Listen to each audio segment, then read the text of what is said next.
is a brand new day, and we'll be making history. Are you with me? Won't you stay? We have come so far. This is who we are. And like the rising sun, we have just begun to play our part. This is the time we form the chorus. Lift your voice for those before us.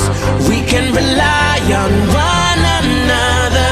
Feel the pride, let's show our colors. We are heroes and dreamers. We are restless believers. Good morning, good afternoon, good evening, whatever time it is, wherever you are. This is Gail of Gaia, also known as Sheree Talaya, but I'm going to have to ask you out in the audience, if there's anyone there, if you can hear me. I started this show earlier and there was an audio issue, so I want to be sure that I am being heard at this time. So if there's anyone listening at all, please let me know that you can hear me. And maybe I will just let a few minutes go by and see if anyone shows up and can answer what I'm asking for. I don't want to start the show and have you not hear the beginning, because it's not going to make nearly as much sense.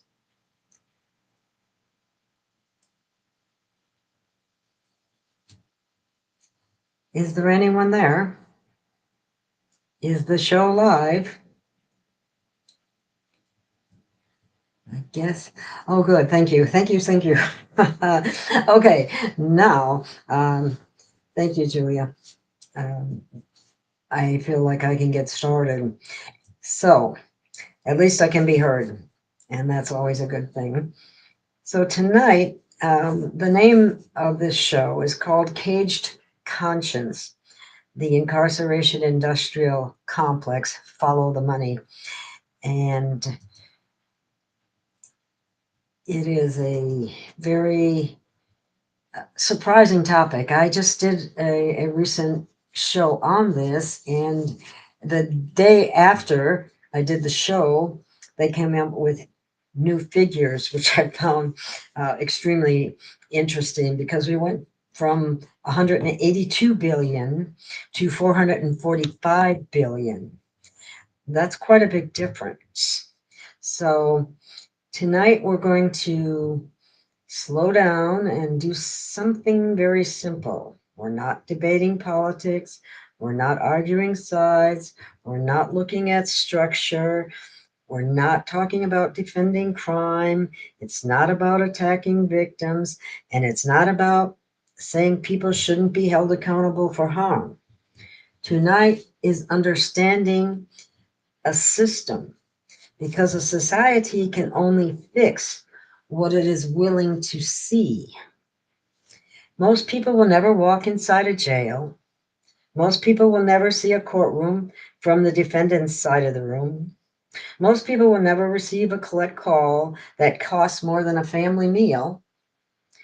But millions of families live with it every day. And when something affects that many people, it stops being an individual story and becomes a public reality. So tonight, instead of opinions, we're going to look at structure. And this episode walks step by step through where money connected to incarceration actually goes in the United States. The information comes from research compiled by the Prison Policy Initiative. This isn't just some, opinion or idea or what have you. This is from sound research. And the goal isn't to tell you what to think. The goal is to understand how the systems function first.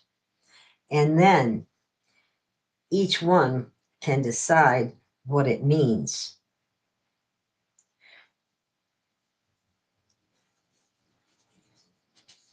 So tonight, again, instead of opinions, we're going to look at structure. Now, this infographic is a little hard to read, so I'm going to enlarge different sections of it as we look through it. But most people, when they think of or picture prison, they imagine like one thing: punishment for crime. A person commits an offense, goes to court, and is sent to a facility where they serve time. That image is simple. But researchers discovered something important. Prison itself is only one small part of a much larger structure. And again, according to research compiled by the Prison Policy Initiative, the United States spends hundreds of billions of dollars each year connected to incarceration. Not just prisons, the entire surrounding system. This is not a single agency. It is an ecosystem.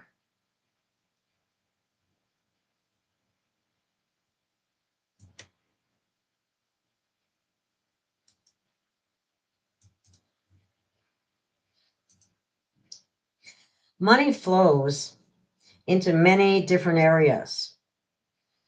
There's policing, there's courts,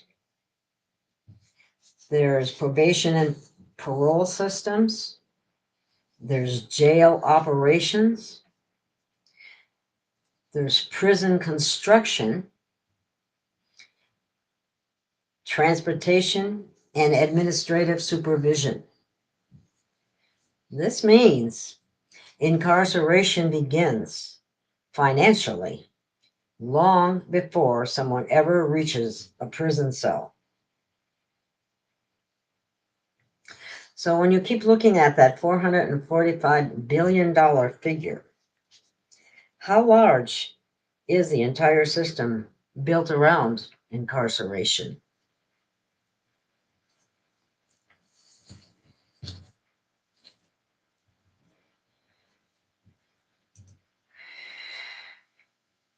A very large segment of the figure of $45 billion comes from $203.2 billion for policing. And this does not include immigration policing either. So incarceration in America is not a single institution. It is an economy. So policing alone accounting for $203 billion annually. Corrections, prisons, jails, probation, and parole, about $115.8 billion. Judicial and legal criminal court costs, about $43.8 billion. Immigration policing and detention, about $54.3 billion. And then there is a part of the system the public rarely sees. Let's move on to the next.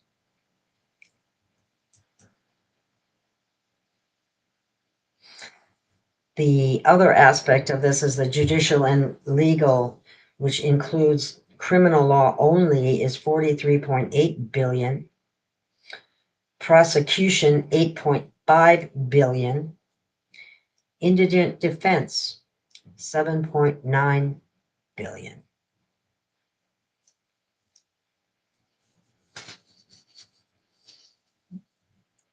That's for the size of the operation or the organization or whatever you want to call it. The indigent defense is minuscule, as is the food budget, and we'll touch on that later. But the figures speak for themselves. You'll quickly see. Oh, corrections, public agencies. These figures represent the actual prisons, the buildings, the jails, the probation and parole systems. And this is a usual view of the public. This is usually about the only thing the public actually sees.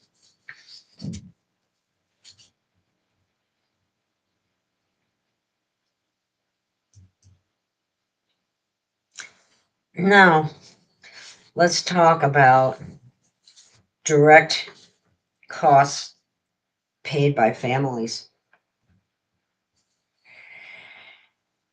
Families experience this personally.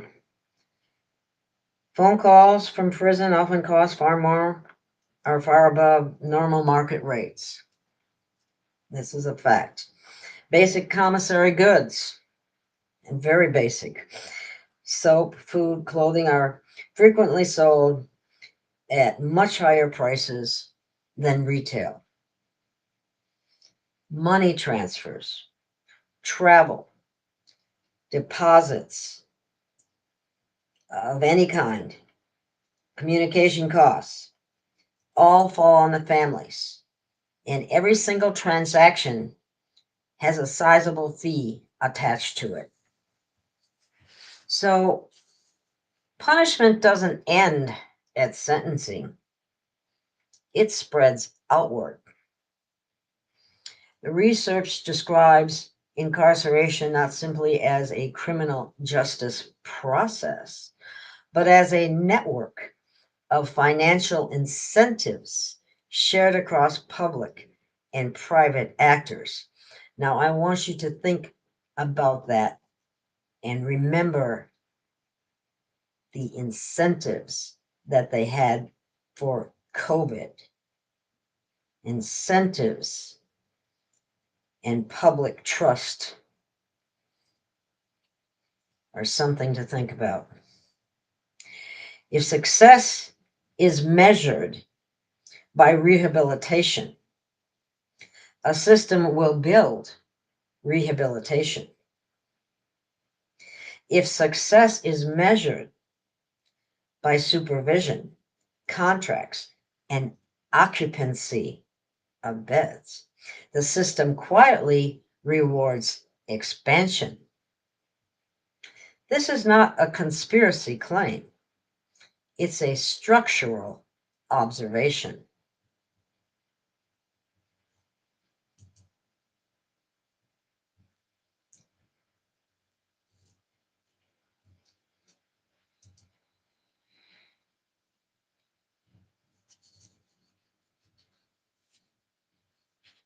Oh, this section here, I wanted to cover this as well. Direct costs paid by the individuals and families, even though I said it, it's a total of 27.7 billion every year. Families do experience these personally. Phone calls are very pricey. Money transfers, all those transactions, all of them, every single one will have a fee attached to it. And it all falls on the families.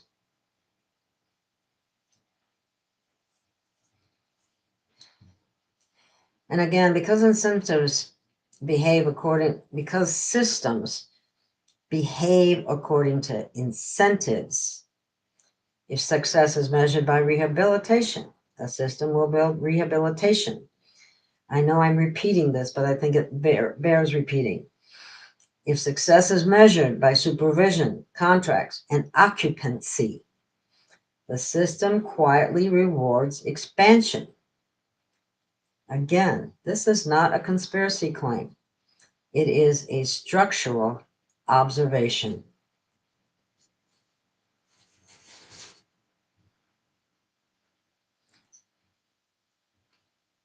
So, that being said, this is where we pause. Because once you understand a $445 billion structure, you understand why reform is difficult. You're not adjusting one law. You're not changing one policy. You are attempting to redirect an entire economic framework. And that raises a serious question for a free society. Are we operating a justice system, or are we maintaining an industry? A justice system corrects behavior and restores people wherever possible. An industry depends on continuation. I'm not telling you what to think. I'm asking you to think.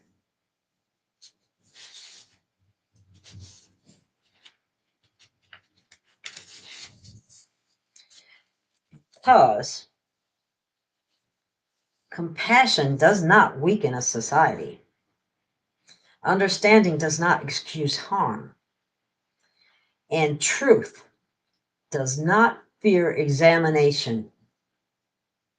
We can care about victims and still ask whether systems are working the way we believe they are. We can want safety and still ask whether our methods actually produce it.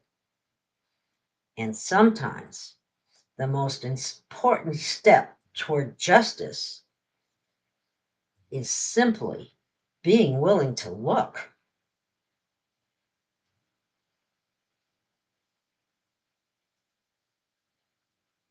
Good night, everyone. Thank you for listening, and I hope I gave you something to think about.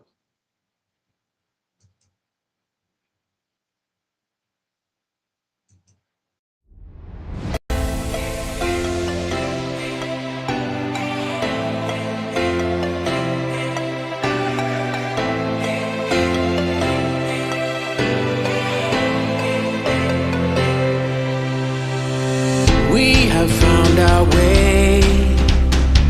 It's a brand new day, and we'll be making history. Are you with me? Won't you stay? We have come so far. This is who we are. And like the rising sun, we have just begun to play our part. This is the time we form the chorus. Lift your voice for those before us. We can rely on one another. Feel the pride, let's show